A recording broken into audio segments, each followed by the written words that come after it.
Gutwita amatsiko mu gihe cy'amezi 9. Amezi 9 ni ukuvuga ibyumweru 40 byose uko byakabaye bingana n'iminsi 280. Iki ni cyo gihe umugore amara atwita umwana uzavuka. Ndi Dr. Starike Muganga, reka ngusobanurire uko umwana aba ameze mu nda yawe umunsi ku munsi mu gihe cy'ibyumweru 40 umara umutwite. Hagati aho wibuke gukora subscribe kuko mfite ibindi biganiro byinshi biteye amatsiko ndimo kugutegurira. Sobanukirwa iba mu mezi 9 byose mu minota 20 yonyine. Icyambere ugomba kumenya nuko kwa muganga tubara ibyumweru duhereye igihe uherukira imihango. Ntago duhera igihe wasamiye kuko abamama benshi batamenya umunsi nyawo wo gusama. Niyo waba utazi igihe uherukira mu mihango, dufata igihe wasamiye tugasubira inyuma ho ibyumweru 2, akaba ariho duhera tubara ibyumweru inda ifite. Rero ntuze kwiteranya ibyumweru n'amezi igihe ndiwe ngusobanurira. Icyumweru cya mbere rero ni iminsi 7 ya mbere uhereye igihe uherukira mu mihango. Muri iki gihe intanga izavamo umwana ibitarasohoka. Mu cyumweru cya kabiri nibwo ya ntangangore izavamo umwana ibimaze gukura maze igasohoka, hanyuma igategereza intangangabo igihe runaka. Muri iki gihe nibwo ukora imibonano tumusama. Umugabo agusohoreramo intanga zirenga miliyoni, nyamara muri izi ntanga imwe gusa irusha izindi imbaraga, umuvuduko no guhatana ihura n'intangangore mbere y'izindi, niyo yinjira ikihuza n'iyo ntangangore bigakora icyo twita igi cyangwa se zigote. Izindi ntangangabo zose ntiziba zikibashije kubona aho zimenera maze zigapfa. Aha umwana aba amaze kwirema maze igi rigahita ritangira kugenda ryigabanyamo ingirangingo nyinshi. Mu cyumweru cya gatatu uko ryagira rigenda ryigabanyamo ingirangingo nyinshi ni nako rigenda ryimuka rivaho inda yasamiwe rikanyura mu muyoborantanga buhoro buhoro, maze amaherezo rigashinga icyari muri nyababyeyi aho rizakurira. Ibi nibyo bita implantation cyangwa se implantation. Iki gihe uyu mwana aba cyitwa igi zigote.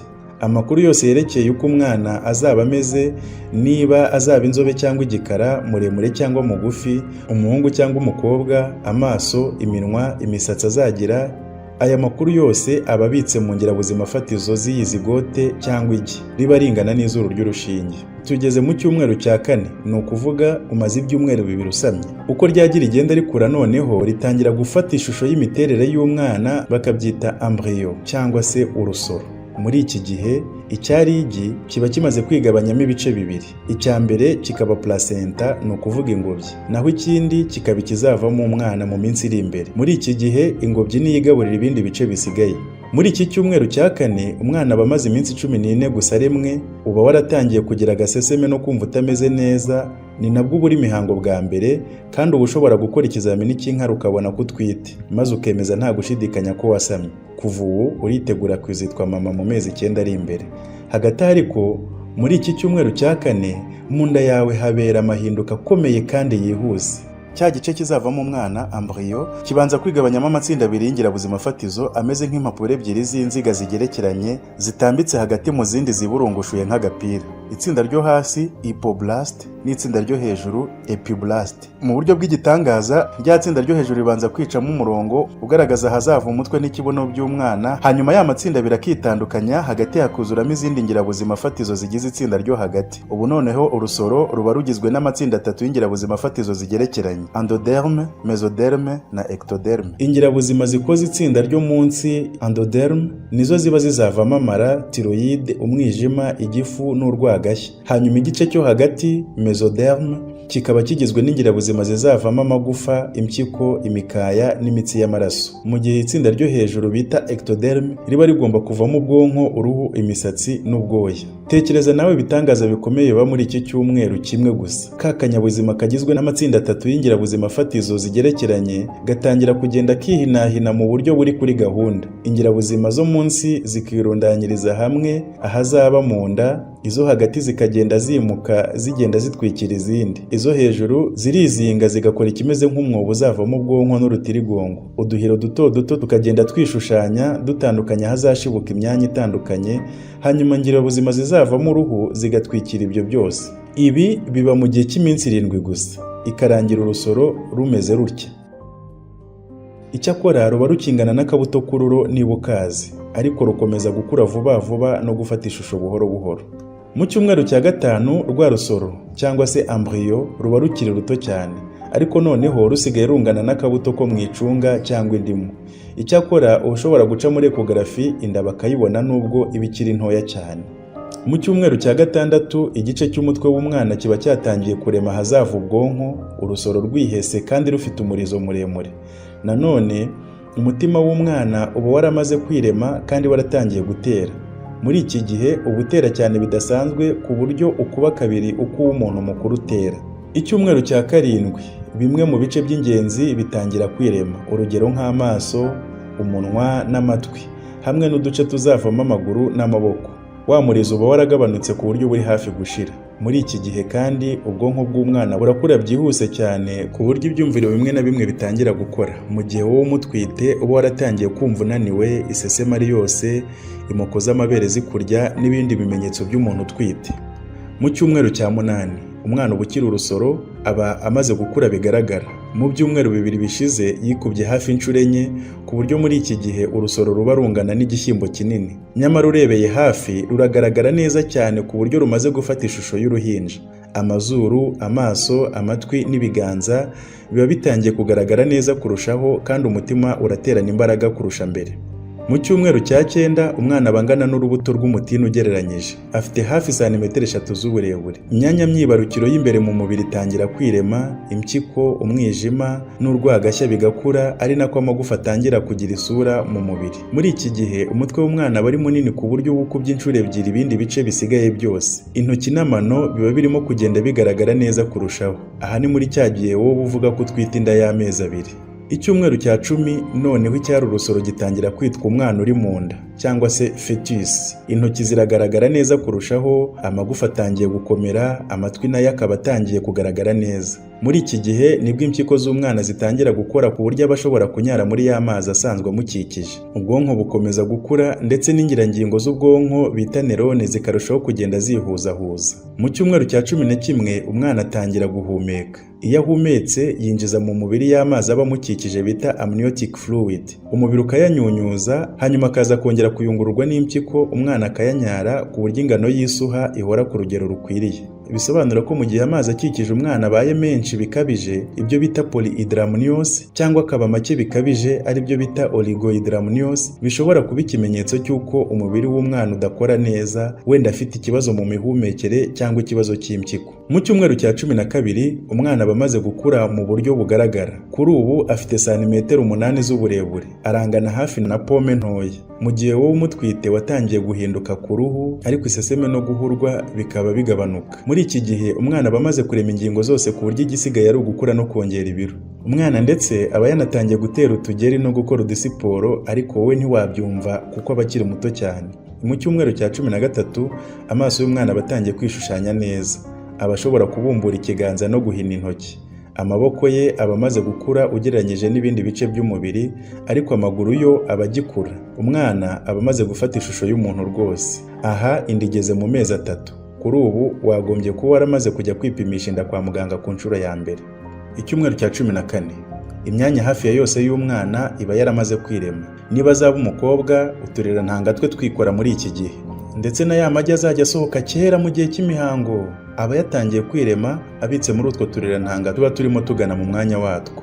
Mu cyumweru cya 15 uruhu rw'umwana ruba rwaratangiye kuzana utwoya twinshi tumufasha kugumana ubushyuhe nyabwo mu gihe ari mu nda. Utu twoya batwita lanugo. Ntabwo ari imisatsi cyangwa ubwoya busanzwe, kuko utu two twivanaho mbere gato y'uko avuka. Nubwo amaso aba atarabumbura, muri iki gihe aba ashobora kumenya igihe hari urumuri cyangwa umwijima. Icyumweru cya 16 umwana bangana na avoka ntoya, afite uburebure bwa santimetero 12. Amagufa aba atangiye gukomera, uretse gusa amagufa yo mu mutwe aguma koroha kugeza avutse, kugira ngo umutwe uzabashe kunyura mu matako ya mama we. Uruhu ruba rworohereye, rubonerana cyane ku buryo ubasha kubona udutsi tw'amaraso tuba tugikura. Tugeze noneho mu cyumweru cya 17 inda igize amezi 4. Ibiganza biba bimaze gufata isura yabyo nyayo. Umwana ubwe abangana neza n'ingobyi imugaburira. Urureri rugaburira umwana ruba rumaze gukura neza ku buryo rubasha gutanga oxygene n'intungamubiri zose zikenewe mu mikurire y'umwana. Mu cyumweru cya 18 amatwi aba amaze kugaragara neza, kandi umwana batangiye kumva. Muri iki gihe umwana atangira kujya yumva ijwi ryawe n'ibyo uganira n'abandi, kandi urusaku ruba rushobora kumubangamira cyangwa kumukangura. Nanone igitsina cye cyatangiye kugaragara, ariko kugira ngo umuganga abibone neza uzategereza ibindi byumweru byibura 2 cyangwa birenze ubone kujya guca muri ekogarafi. Icyumweru cya 19, rwa ruhu rworohereye rw'umwana uri mu nda rutangira gutwikirwa n'ibintu bimeze nk'amavuta bifashe bita vernix. Ibi birinda uruhu rw'umwana bikanatuma agumana ubushyuhe igihe habayeho amahinduka. Ibi ni nabyo umwana azavukana igihe avutse bikamuvaho iyo bamuhanaguye cyangwa bamwogeje bwa mbere akivuka. Icyumweru cya 20, umwana aba amaze kugira ingufu zihagije ku buryo iyo ateye imigeri nyina aba ashobora kuyumva ku nshuro ya mbere. Ibi nibyo bita ko inda itangiye konka. Imisatsi iba yaratangiye kumera, ibitsike bitangira kwishushanya. Muri rusange, muri iki gihe umwana aba amaze gufata isura y'uko azavuka asa. Igitsina cye kiba gishobora kugaragara uciye muri ekogarafi. Icyumweru cya 21, umwana aba amaze kugira ingufu rwose. Amara yatangiye gukora ku buryo umwana asigaye yonka y'amazi yiberamo bita isuha, akayamira ku buryo umubiri ukuramo zimwe mu ntungamubiri. Icyakora ntabwo aba ashobora kwituma na rimwe kugeza igihe azavukira, ahubwo amazi yamize asohokera mu mpyiko akayanyara, naho indi myanda igakomeza kwikusanya mu mara ifite ibara ry'icyatsi kijimye ikazasohoka akimara kuvuka, ari byo bizaba byitwa meconium. Muri iki gihe umwana aba atangiye kujya yiyongera ibiro mu buryo bwihuse kurusha mbere hose. Aha inda igeze mu mezi 5. Kubera ubunini bwa nyababyeyi, noneho inda itangiye kugaragara niba utayihisha. Abantu bawe ba hafi benshi bamaze kumenya ko utwite. Ushobora kuba ubabara mu nda yo hasi rimwe na rimwe, wenda wanatangiye kuzana amaribori ku nda. Icyumweru cya 22, uruhu ruba rutangiye gufata ibara. Muri iki gihe umwana atangira gukorakora no kumva ibyo akozeho. Abasigaye afata ikimugeze mu ntoki cyose, cyaba amaguru ye, urureri cyangwa kwikora ku mubiri, afite amatsiko yo kwiyumvisha uko icyo akozeho kimeze. Imisatsi itangira kugenda yigaragaza ku mutwe igafata ibara. Icyakora hari abana bagira imisatsi myinshi, abandi bakavuka nta misatsi bafite. Icyumweru cya 23, ubwonko n'ibihaha by'umwana bikomeza gukura ku muvuduko wo hejuru. Mu cyumweru cya 24, umwana aba amaze gukura kurushaho. Amaze kugira uburebure bwa santimetero 30, arapima amagarama hafi 600. Muri iki gihe umwana aba yumva neza amajwi y'imbere mu mubiri n'ayo hanze, ku buryo agira uburyo akina bitewe n'ibyo yumvise. Ikindi kandi aba amaze kumenyera ijwi rya nyina amaze iminsi yumva, ku buryo amutandukanya n'andi majwi iyo avuze. Mu cyumweru cya 25, amara y'umwana ararushaho gukora neza kandi umwana akomeje gukura. Iminkanyari igenda isibama kuko ibiro bigenda byiyongera. Mu cyumweru cya 26, ubu inda imaze kugira amezi 6. Umwana yatangiye kugira amasaha yo gusinzira n'ayo kuba amaso. Iyo ugize amahirwe asinzira nawe usinziriye, mwanyuranya akajya guteragura imigeri igihe cyawe cyo gusinzira kigeze. Mu cyumweru cya 27, umwana atangira kujya asepfura rimwe na rimwe kubera ko igicamakoma cye kiba kikubaganya atabishaka. Ibi umubyeyi umenyereye ashobora kubyumva akumva umwana asa n'uwinyeganyeza gake gake. Mu cyumweru cya 28, noneho umwana atangira kujya afungura amaso akanabumbya. Icyumweru cya 29, umwana aba amaze kongera ibiro. Kuri ubu uburebure bwe buri hafi kugera ku burebure azaba afite navuka. Kugeza ubu amaze kuzuza ikiro kimwe gusa. Ubu noneho ibyumviro bye byose birakora neza. Azi gutandukanya amajwi, amenya urumuri n'umwijima. Ashobora kwerekana ko yishimiye ikintu cyangwa atagishaka. Wenda wacana nk'itara ukumva ahise ahindukira, cyangwa wacana radiyo akinyagambura. Mu cyumweru cya 30, inda igeze mu mezi 7, umwana aba akomeza gukura no kongera ibiro ku buryo yiyongeraho hafi amagarama 400 buri cyumweru. Mu mezi 2 asigaye aziyongeraho ibiro birenga 2. Muri iki gihe ibinure bitangira kwirema munsi y'uruhu akabyibuha. Kubera uyu mubyibuho no kuba agenda yuzura mu nda, ushobora kuba utacyumva kina cyane nk'uko yakinaga mbere. Ibi ni ibisanzwe, gusa ntibibuza ko ukomeza gucunga ko wumva akina, kuko iyo umwana adakina na gato mu nda aba afite ikibazo. Ntugomba kumara umunsi utamwumvise. Mu cyumweru cya 31, umwana akomeza kongera ibiro n'uburebure. Imyanya myibarukiro n'imyanya ndangagitsina ye ikarushaho gukura. Mu cyumweru cya 32, umwana aba yaramaze gukura bihagije ku buryo yabaho aramutse avutse, uretse gusa ubwonko bwe n'ibihaha nibyo byonyine biba bigikeneye gukura. Niyo mpamvu umwana uvutse ari prematire ku byumweru 32 cyangwa nyuma yaho aba afite amahirwe menshi y'uko ashobora kubaho ntazagire ikibazo mu gihe kiri imbere. Tugeze mu cyumweru cya 33. Umwana amaze kuba munini ku buryo atangiye kuzura mu nda. Uretse kubabara mu nda yo hasi, ubu noneho ushobora kuba usigaye uribwa mu gifu, ukagira ibirungurira, cyangwa wenda ukaba waratangiye kubyimba ibirenge, cyangwa ukagira hemoroyide. Humura ibyo bibaho, harabura ibyumweru bike gusa. Niba umwana adakina ushobora kumukangura ukoresheje urumuri, wenda ugashyira itoroshi ku nda, cyangwa ukamunyeganyeza umusunika ukoze ku nda, cyangwa ukanywa ikintu kirimo isukari nyinshi. Ibyo byose barabyumva rwose. Icyumweru cya 34, inda igiye kugera mu mezi 8.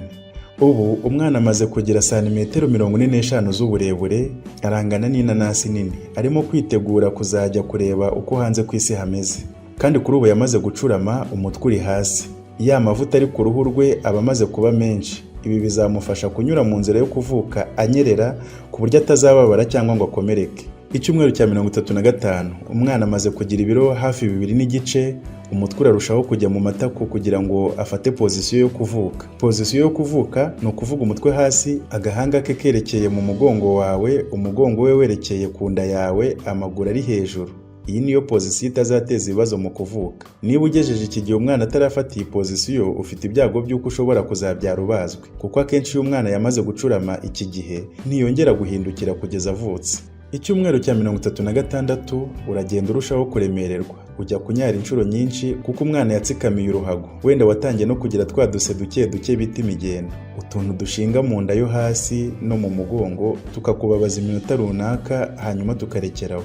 Tugeze mu cyumweru cya 37. Ubu noneho umwana wawe arashyitse. Aramutse avutse ntiyakwitwa prematire. Amaze kugira hafi ibiro 3 kandi yamaze gucurama. Niba utwite impanga, ushatse wajya gusaba randevu yo kubagwa ubu ngubu. Muri iki gihe hari abasirikare b'umubiri barwanya indwara bava mu maraso ya mama, bakanyura mu rureri bakinjira mu mubiri w'umwana ngo bazamufashe kurwanya indwara igihe azaba ageze ku isi mu byumweru bike bisigaye. Tugeze noneho mu cyumweru cya 38. Ingingo zose z'umubiri zirakora neza, ibihaha, umutima n'inyama zo mu nda zose zirakuze bihagije, kandi ubwonko burakora neza. Ubu mwana ariteguye, igihe icyo ari cyo cyose wakumva ibise. Ntugire ubwoba, umwana yavuka nta kibazo. Icyakora harabura ibyumweru 2 ngo itariki baguhaye kwa muganga igere.